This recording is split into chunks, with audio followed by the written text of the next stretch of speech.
Musim hujan telah tiba. Bumiku menjadi basah terkena air yang turun terus-menerus. Bagaimana kondisi lingkungan saat musim hujan ya? Mari kita cari tahu. Hai anak-anak hebat.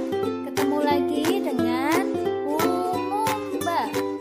Jangan lupa like dan subscribe ya. Terima kasih.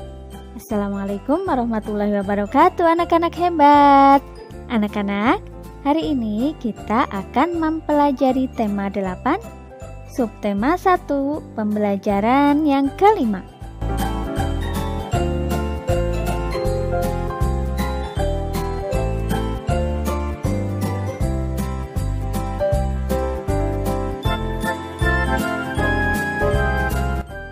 Ketika musim hujan tiba, bumi menjadi basah karena tersiram air hujan.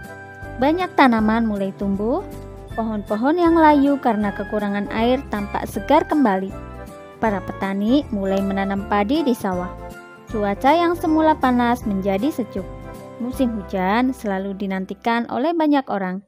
Namun, ada kalanya musim hujan menyebabkan bencana. Pada bulan-bulan tertentu, curah hujan sangat tinggi. Namun, pada bulan lainnya, hujan hampir tidak pernah terjadi. Mengapa demikian? Ayo kita cari tahu. Saat membaca koran, Edo terlihat keheranan. Mengapa? Di koran diinformasikan bahwa saat ini di Argentina sedang terjadi musim panas. Namun, pada saat bersamaan, di Kanada sedang terjadi musim dingin. Mengapa terjadi perbedaan musim di antara negara-negara di dunia?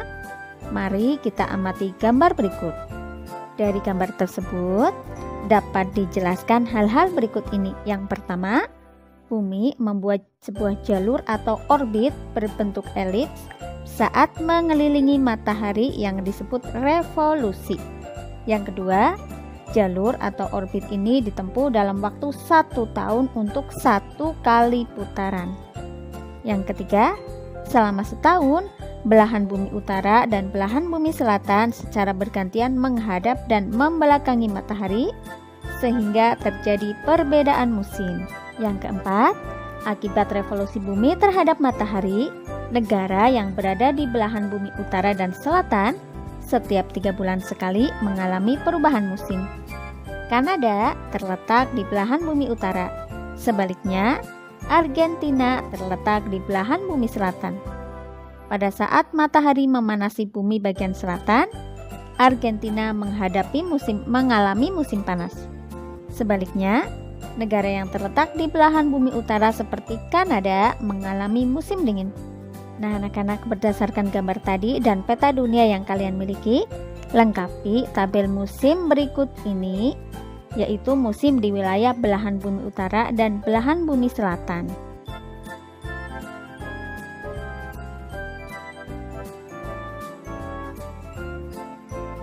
Anak-anak, silakan kalian praktikkan gerakan bumi mengelilingi matahari yang disebut dengan revolusi bumi. Praktikkan langkah-langkah berikut ini.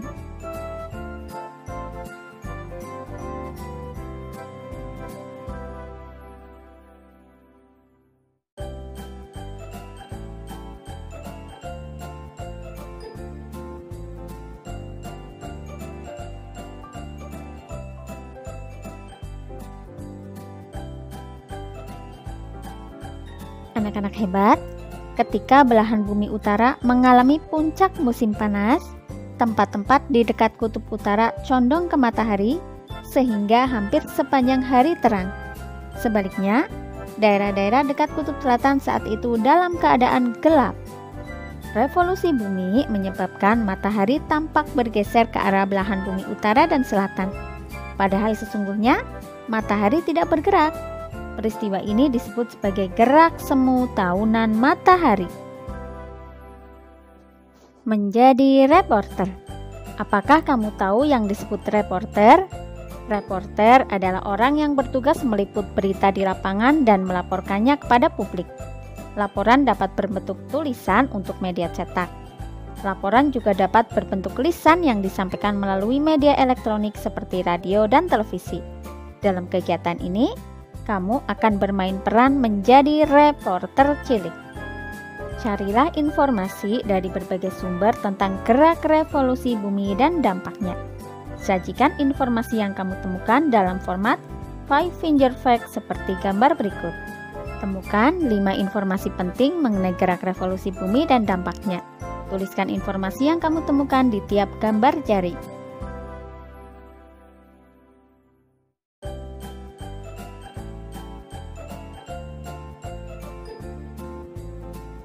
Kemudian, olahlah kembali poin-poin informasi yang kamu dapatkan menjadi poin-poin berita dengan menggunakan gaya penyajian berita seperti seorang reporter yang ada di televisi.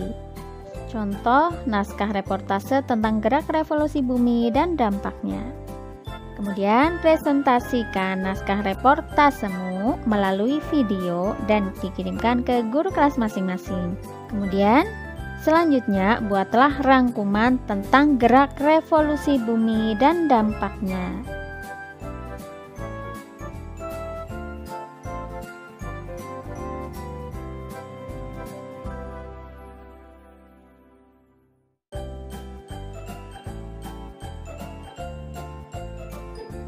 Anak-anak hebat, di Indonesia berlaku 2 musim, yaitu musim kemarau dan musim hujan yang terjadi secara bergantian. Pergantian musim tersebut menyebabkan Indonesia memiliki ragam jenis buah-buahan yang berbuah sesuai dengan jadwalnya atau musimnya. Pemandangan di desa ketika musim panen buah terlihat indah sekali. Berikut ini ada sebuah lagu yang menceritakan tentang rasa kagum atas keadaan desa yang selalu dirindukan oleh sang pencipta lagu.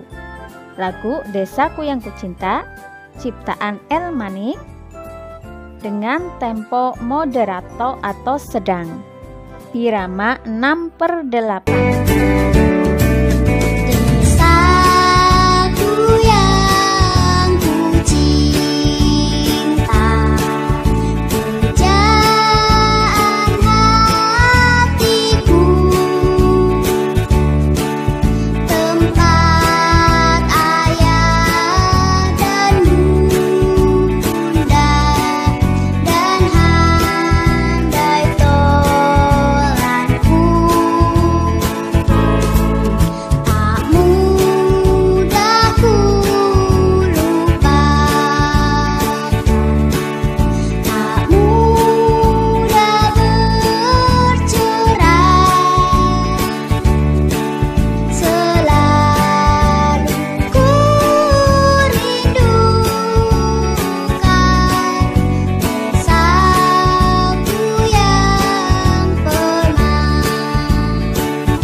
Identifikasikan interval yang terjauh dan terdekat pada lagu Desaku Yang Kucinta. Gunakan petunjuk di bawah ini untuk membantumu. Kemudian, nyanyikan lagu Desaku Yang Kucinta dengan sebaik-baiknya. Anak-anak hebat, kamu dapat melakukan percobaan berikut ini untuk mengetahui tentang interval nada.